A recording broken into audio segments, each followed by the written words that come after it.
Kamu pernah pulang malam naik angkot sendirian, tapi saat menengok ke belakang, kursinya penuh oleh penumpang yang kamu nggak lihat naik. Angkot trayek K13 itu cuma muncul tengah malam. Tujuannya bukan terminal, tapi sebuah kota yang tidak ada di peta. Dan sekali kamu masuk, kamu nggak akan pernah bisa keluar. Inilah kisah nyata supir angkot yang mengantar penumpang dari dunia lain. Dan satu penumpang terakhir yang seharusnya tidak pernah ikut naik.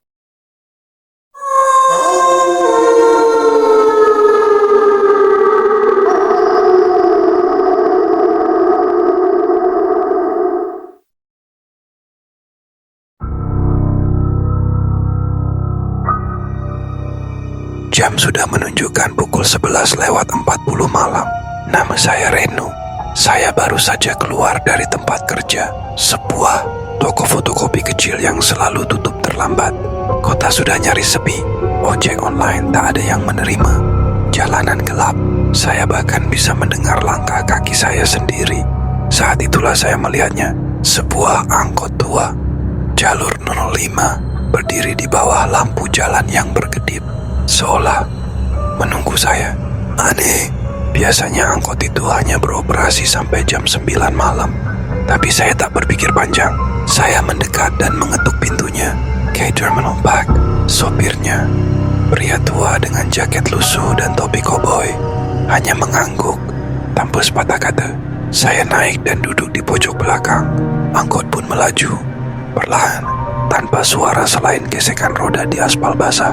Tapi sejak awal ada yang terasa tidak wajar. Jalan yang biasanya terang kini gelap gulita. Minimarket 24 jam yang biasa terbuka kini gelap dan terkunci. Bahkan sinyal di ponsel saya tiba-tiba hilang. Saya mulai merasa gelisah. Bau di dalam angkot itu juga aneh, campuran tanah basah dan bau dupa. Saat saya melihat ke kaca spion tengah, saya terdiam. Tidak ada pantulan apapun. Tidak ada wajah saya, tidak ada kursi belakang, hanya hitam. Lalu, kursi di samping saya berderit. Suaranya pelan, tapi sangat jelas. Saya menoleh, tidak ada siapa-siapa. Tapi kursi itu penyok, seperti sedang diduduki sesuatu atau seseorang. Saya melirik ke jendela, dan saat itulah saya melihatnya. Bayangan perempuan, rambut panjang, kepala menunduk, wajahnya tidak terlihat, duduk tepat di samping saya. Tapi ketika saya menoleh langsung, kursi itu kosong. Tapi bayangannya tetap ada di jendela. Saya ingin turun, saya ingin lari. Tapi saat saya memanggil sopirnya, saya baru sadar. Kursi sopir kosong, setir angkot berputar sendiri, pedal gas diinjak sendiri. Angkot itu berjalan sendiri. Saya mencoba membuka pintu, terkunci.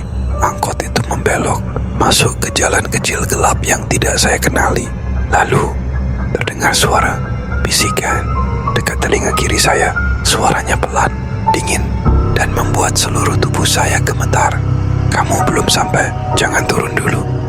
Setelah bisikan itu, saya terpaku. Dada sesak, nafas pendek, keringat dingin membasahi leher dan punggung saya. Angkot terus melaju, tapi kali ini bukan di jalanan kota. Tidak ada lampu jalan, tidak ada rumah, tidak ada kendaraan lain. Yang ada hanya kabut dan pepohonan gelap di sisi kiri dan kanan. Saya mulai sadar, jalan ini bukan bagian dari rute manapun. Saya hafal jalur 05 sejak kecil, tapi jalan ini bukan bagian dari kota ini. Saya menggedor pintu, memukul jendela, tetap terkunci. Lalu saya lihat kaca depan, kabut mulai menyelimuti angkot. Dan dari dalam kabut itu muncul bayangan-bayangan orang berjalan. Mereka tidak punya wajah, hanya kepala hitam polos dan tubuh pucat penuh lumpur. Mereka berjalan seperti mayat, pelan, serempak, menuju arah angkot. Saya menjerit, berhenti, berhenti. Tapi tidak ada jawaban. Bahkan angkot ini tidak punya suara mesin. Diam, sunyi, seperti sedang mengapung. Saya mencoba menghubungi siapapun, tapi ponsel saya tiba-tiba menampilkan satu notifikasi. Bukan chat, bukan panggilan tak terjawab, tapi selamat datang penumpang terakhir. Saya terpaku, tangan saya gemetar hebat, dan di layar perlahan muncul peta Tapi bukan Google Maps. Ini peta bergaya kuno. Di tengahnya ada tulisan, lintasan roh jalan yang dilupakan. Lalu peta itu bergerak sendiri, menunjukkan sebuah titik merah. Dan titik itu ada di dalam angkot ini. Tepat di posisi saya duduk. Saya seperti ingin muntah. Apa ini? Di mana aku sebenarnya? Saya kembali melihat keluar. Kini pohon-pohon di tepi jalan berubah. Semuanya mati, hitam, terbakar. Dan di antara pohon-pohon itu, saya melihat sosok perempuan. Ia berdiri diam, rambut panjang menutup muka. Gaunnya lusuh, seperti sudah lama dikubur. Tapi yang membuat saya membeku, sosok itu berdiri di setiap sisi jalan. 5, 10, 20. Mereka semua sama, wajah tertutup rambut, gaun putih lusuh, menatap ke arah angkot, menatap ke arah saya. Saya mencoba menutup mata, tapi saat saya membukanya kembali, angkot berhenti. Tiba di halte tua yang tidak pernah saya lihat sebelumnya. Kursi-kursinya penuh debu, atapnya reot. Tapi di sana duduk seorang anak kecil, matanya kosong, bibirnya biru. Ia menatap saya, lalu bicara dengan suara pelan yang membuat tubuh saya membeku. Kamu juga pernah ninggalin aku kan? Saya bahkan tidak tahu siapa dia. Waktu seakan berhenti, saya menatap anak itu. Tubuhnya kurus, seragam sekolahnya kotor, lusuh, seperti sudah dikubur bersama tanah. Ia duduk di bangku halte yang sudah keropos dan ditumbuhi jamur. Matanya kosong tapi menusuk. Suaranya pelan, tapi terdengar jelas di telinga saya. Seperti dibisikkan dari balik leher. Kamu juga pernah ninggalin aku kan? Saya menggeleng. Saya tidak kenal dia. Tapi entah kenapa tubuh saya merinding luar biasa. Siapa kamu? Tanya saya. Suara nyaris tak keluar. Anak itu hanya tersenyum kecil. Tapi bukan senyum ramah.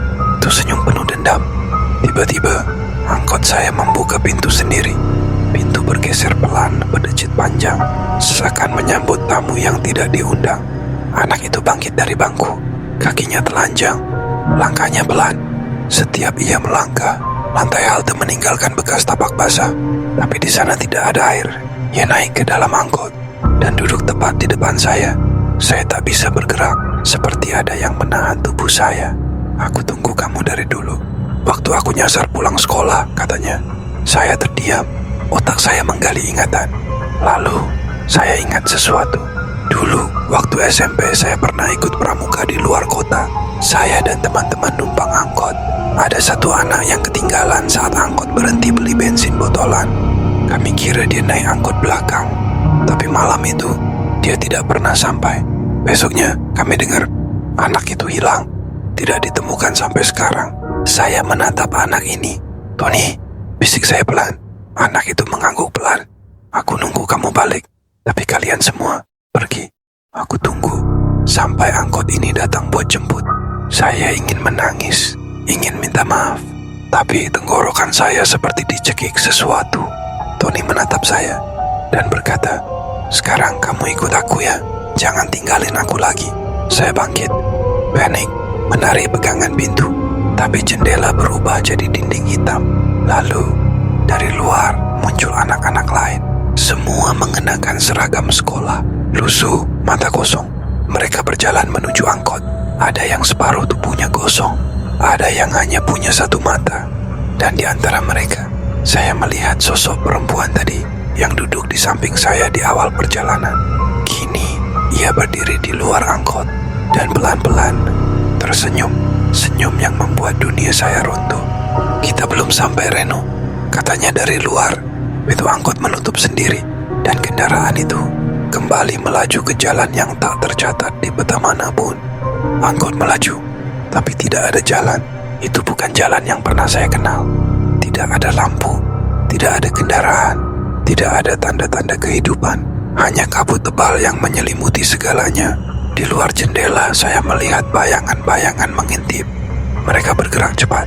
Mata saya tak bisa lepas dari mereka. Saya tahu ini bukan sekedar imajinasi. Mereka berjalan seiring dengan kecepatan angkot. Kadang-kadang bayangan itu seperti melayang, seakan tidak menyentuh tanah. Saya tidak tahu lagi di mana saya berada. Tempat ini asing, Dan anak-anak yang ada di dalam angkot tidak berhenti menatap saya.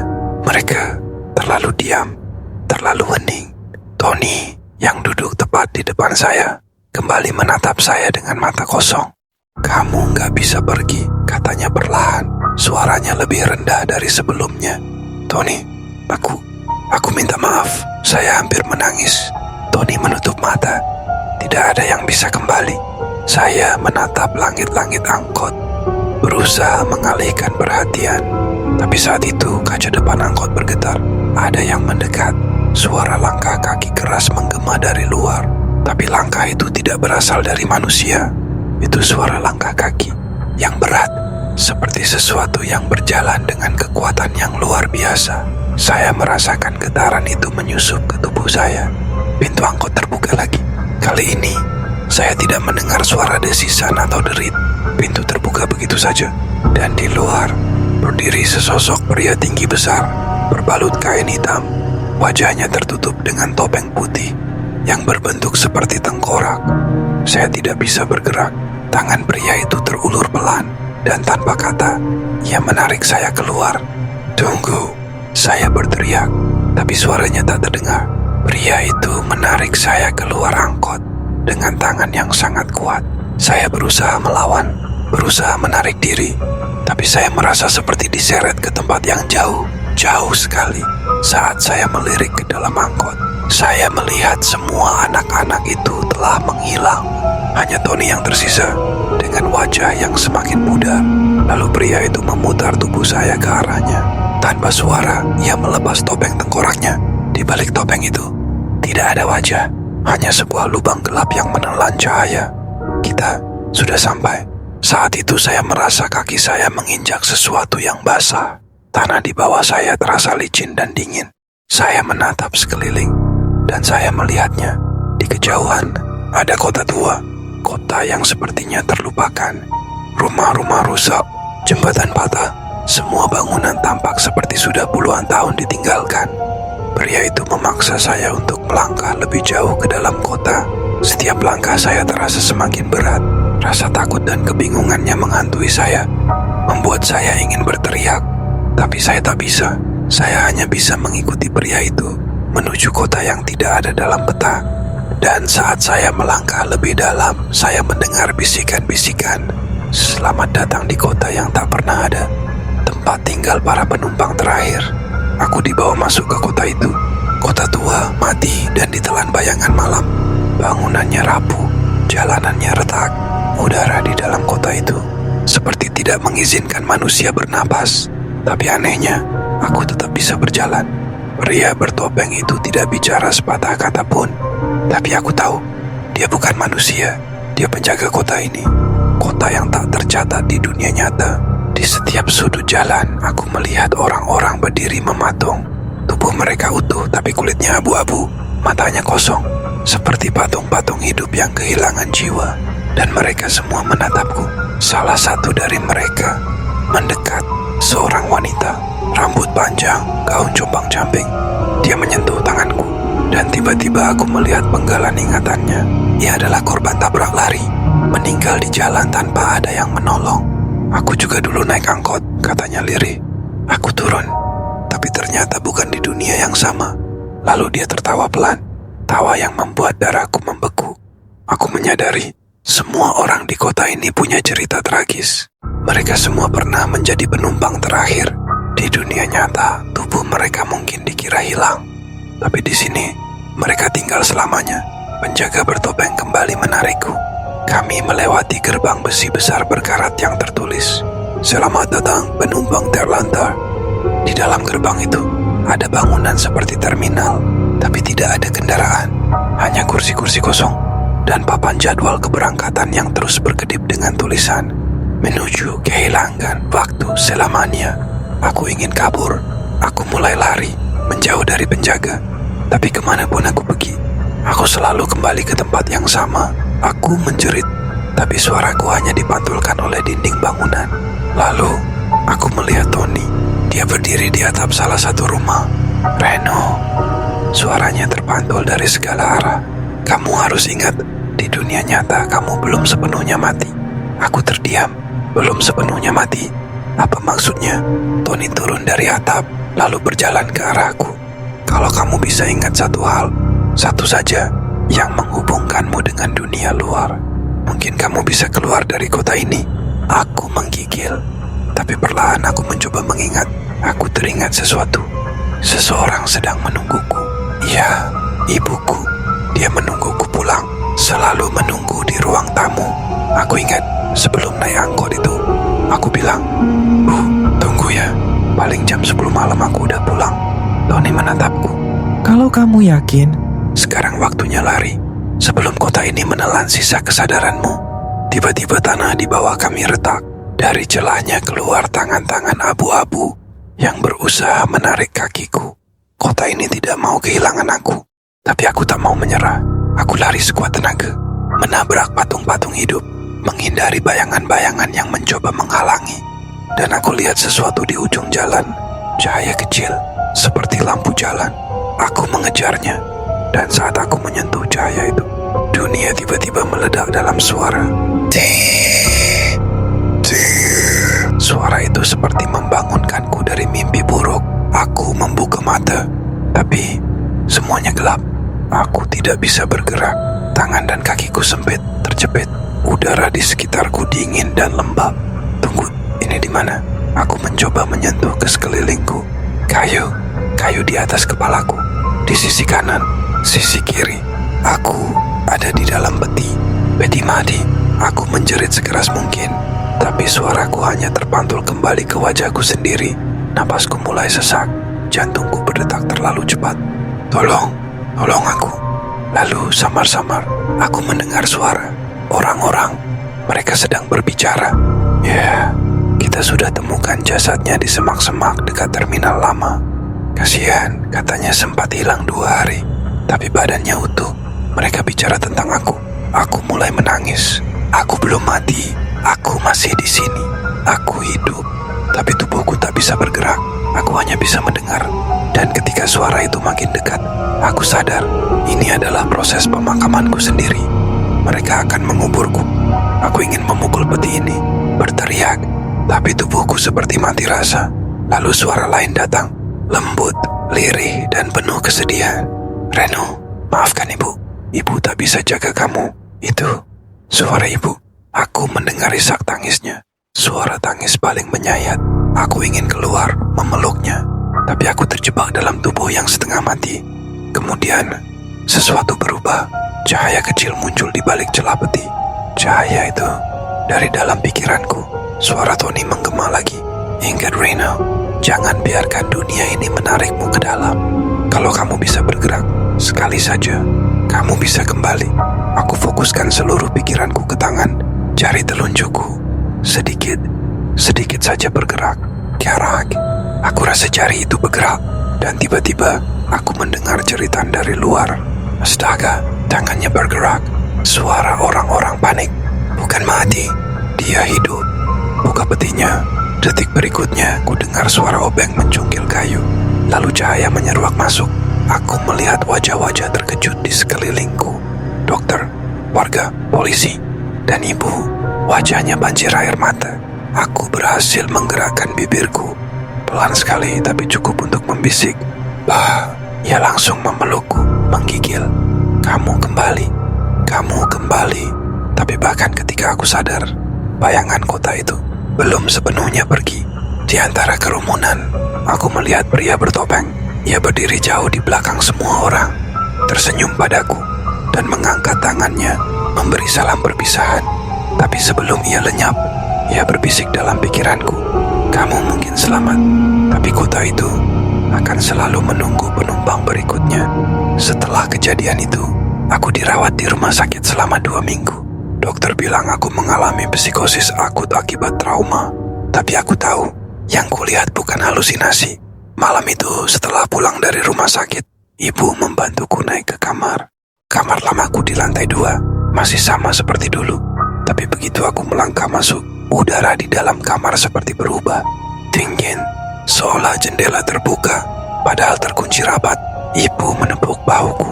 Istirahat ya nak, ibu ada di bawah kalau butuh apa-apa. Aku mengangguk, tapi begitu pintu tertutup, aku mendengar suara kecil. Tinggallah bersamaku. Suara itu berbisik dari arah lemari. Aku membeku. Kukira hanya ilusi. Tapi ketika kulangkahkan kaki mendekat, dok, dok, dok, seseorang mengetuk dari dalam lemari. Aku mundur. Nafasku tercekat. Kupikir aku sudah selamat. Tapi apa yang ikut denganku dari kota itu belum pergi. Malam itu aku tak tidur. Tepat pukul 02.33 dini hari, suara ketukan terdengar lagi. Tapi kali ini bukan dari lemari, dari bawah tempat tidur. Ketika aku menunduk, tak ada apa-apa. Tapi saat aku bangkit, bayangan hitam berdiri di sudut kamar. Wajahnya dibungkus kain putih lusuh. Tangannya kurus panjang. Ia menunduk dan berbisik, "Kamu sudah melihat kota itu. Kamu tak bisa lepas. Tubuhku tak bisa bergerak lagi. Aku hanya bisa menatap makhluk itu berjalan pelan menuju tempat tidurku. Lalu ia menghilang. Tapi malam-malam berikutnya selalu ada tanda. Goresan di jendela, suara kursi bergeser sendiri, pintu lemari terbuka pelan lalu menutup lagi, seolah ia masih di sini menungguku. Dan malam ketujuh, aku bermimpi kembali naik angkot itu. Tapi kali ini aku bukan penumpang, aku supirnya. Dalam mimpi itu, aku menengok ke belakang dan melihat barisan penumpang tanpa wajah. Semuanya menghadap ke arahku, diam, menungguku untuk mengantar mereka kembali ke kota kosong itu. Ketika aku bangun, di atas meja kamarku ada tiket angkot. Tiket yang sama dengan yang diberikan Tony dulu. Tapi kini tertulis satu kalimat di baliknya, "Kamu belum selesai." Aku pikir semuanya akan berakhir. Tapi tiket itu muncul kembali. Dan malam itu juga aku mendengar suara mesin angkot dari luar jendela rumahku. Padahal rumahku ada di jalan buntu. Tak ada kendaraan bisa lewat. Saat aku mengintip, angkot itu menunggu di depan rumahku. Lampunya menyala redup. Nomor trayeknya sama, KD13. Aku mematung, tapi tubuhku bergerak sendiri. Entah kenapa aku berjalan turun, membuka pintu. Di dalamnya tak ada siapa-siapa. Hanya ada satu tulisan baru di dashboard, "Supir Anda." Dan sebelum aku bisa lari, pintu angkot tertutup sendiri. Mesin menyala. Lampu jalan meredup satu persatu. Jalan di depanku perlahan memanjang menuju tempat yang seharusnya tak ada. Kota itu kembali muncul. Lampu-lampu berkedip. Gedung kosong dengan jendela terbuka. Kali ini aku melihat wajah-wajah di dalamnya. Mereka menatapku dari balik jendela. Diam. Dan saat angkot berhenti di sebuah halte usang, satu persatu penumpang masuk.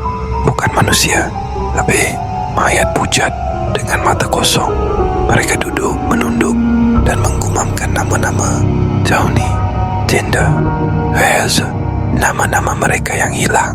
Kini aku tahu, mereka tak pernah kembali. Dan angkot ini bukan kendaraan biasa. Ini pengantar jiwa. Trayek menuju akhir. Kota tanpa peta. Kota yang ditinggalkan waktu. Lalu suara itu terdengar. "Kau sudah melihat, maka kau harus memilih. Jalan terus, atau semua yang kau sayangi akan kami jemput." Aku menjerit, meminta ampun, tapi tak ada suara keluar dari mulutku. Tangan-tangan dingin mencengkeram setir. Tubuhku tak bisa bergerak. Dan dari kaca spion, aku melihat diriku sendiri. Tapi wajahku bukan wajah manusia. Wajahku telah berubah menjadi sosok kosong yang pernah kulihat di kursi belakang angkot. Sekarang, akulah supir trayek G13. Dan setiap malam, aku harus menjemput penumpang berikutnya. Siapa? Mungkin kamu. Jadi kalau suatu malam kamu melihat angkot kosong berhenti di ujung jalan, jangan naik, jangan tatap sopirnya, jangan ambil tiket yang disodorkan. Karena sekali kamu naik, kamu tidak akan pernah turun.